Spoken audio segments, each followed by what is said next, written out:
క్రీస్తునందు ప్రియమైన సహోదరి సహోదరులకు యేసుక్రీస్తు నామములో శుభములు. దేవుని యొక్క మహాకృప మీకు కలుగునుగాక. ఈరోజు దేవుడు మనకిచ్చిన మాట నిర్గమకాండము 10వ అధ్యాయము 15వ వచనం.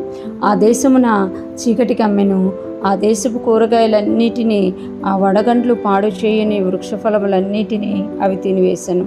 ఐగుప్తు దేశం అంతటా చెట్లే గాని పొలములో కూరయే గాని పచ్చనిదేదియూ మిగిలి ఉండలేదు.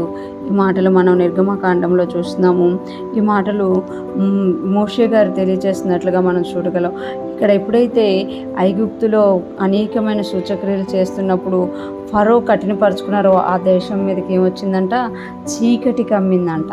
ఆ దేశమున చీకటి కమ్మెను. ఇంకొకటి, ఆ దేశపు కూరగాయలన్నిటినీ, ఆ వడగండ్లు పాడు చేయని వృక్షఫలములన్నిటినీ అవి తినివేశాను. ఆ దేశంలో చీకటి కమ్మడమే కాకుండా మిడతలు అటాక్ అయినట్టుగా మనం చూడగలమంట. మిడతల యొక్క ఎప్పుడైతే ఆ దేశం మీదకి వచ్చాయో అంతకు ముందు ఏమొచ్చింది అనేది కూడా ఇక్కడ తెలియజేస్తున్నారు. వడగండ్లు పడ్డాయంట. వడగండ్లు పడి ఏం చేశాయంట? ఆ దేశపు కూరగాయలన్నిటినీ, ఆ వడగండ్లు పాడు చేయని వృక్షఫలములన్నిటినీ, అంటే ఆ వడగండ్లు వచ్చి దేశపు కూరగాయల్ని, వృక్ష ఫలాలన్నిటినీ పాడు చేసిందట. అవి ఇంకా పాడు చేయకుండా కొన్ని మిగిలిపోయిన కూరగాయల చెట్లు, వృక్ష ఫలాల చెట్లని ఈ మిడతలు వచ్చి తినివేశాయంట. అంటే ఐగుప్తు దేశం అంతటా చీకటి ఉంది. ఇంకొకటి, ఐగుప్తు దేశం అంతటా చెట్లే కానీ పొలంలో కూరయే కానీ పచ్చనిది ఏదియూ మిగిలి ఉండలేదు. అంటే ఒకసారి ఊహించండి, దేశము ఒక ఇల్లు కాదు, దేశం అంతా చీకటి కమ్మి ఉంది. ఆ దేశం అంతట్లో పచ్చది ఏదీ లేదంట. ఈ యొక్క మిడతలే కనబడుతున్నాయంట. అంటే అది ఎంత భయంకరంగా ఉంటుందో ఒకసారి ఊహించండి. ఒక 4-5 దోమలు మన ఇంట్లోకి ఎక్కువ వస్తేనే మనం చిరాకు అయిపోతాం. లేకపోతే ఒక 4-5 బొద్దింకలు కనబడితేనే ఇంట్లోనే చిరాకు అయిపోతాం. అలాంటిది ఆ మిడతలు ఆ దేశాన్ని కప్పేశాయంట. ఎక్కడ చూడు మిడతలు అంటే. ఇంకొకటి, ఆ దేశం అంతటా చీకటి కమ్మేసి ఉందంట. అంటే దేశం అంతటా కూడా చీకటి, మిడతలు.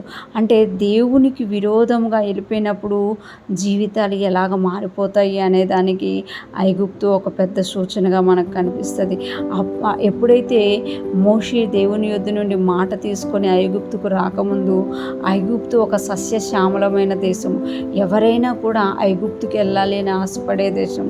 ఐగుప్తులో సమృద్ధి ఉన్న దేశంగా, గొప్ప దేశంగా పిలువబడ్డది. కానీ ఎప్పుడైతే దేవుని మాట తీసుకొని మోషే గారు వచ్చి ఇశ్రాయేలీల్ని విడిపించమన్నప్పుడు, నీ దేవుడు ఎవరో నాకు తెలియదు అన్నందుకు ఐగుప్తులో అనేకమైన 10 సూచనలు దేవుడు చూపించినట్టుగా మనం చూడగలం. ఈరోజు దేవుడు మనకిచ్చిన మాటలో చూస్తే ఆ దేశంలో చీకటి కమ్మిందంట.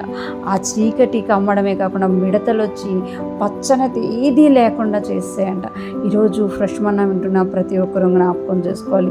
మన జీవితంలో సమయం ఉన్నప్పుడే మనం దేవుణ్ణి హత్తుకుని దేవునితో జీవిస్తే ఆ ఆశీర్వాదాలని మనం అనుభవిస్తాం, ఆ సమాధానాన్ని అనుభవిస్తాం, ఆ ప్రేమని అనుభవిస్తాం, ఆ రక్షణని అనుభవిస్తాం. ఒక టైం వస్తుంది, ఇది తీసివేయబడుతుంది. అప్పుడు దేశం అంతటా చీకటి కమ్మే ఉంటుంది, పచ్చది అనేది లేకుండా అయిపోతుందంట. పచ్చది ఉన్నప్పుడే జీవము కలిగిస్తుంది. అంటే సైన్స్ ప్రకారం చూసుకున్న ఆక్సిజన్ అనేది మనకి కలగచేస్తుంది. అంటే పచ్చది ఏదీ లేకుండా అయిపోతుందట.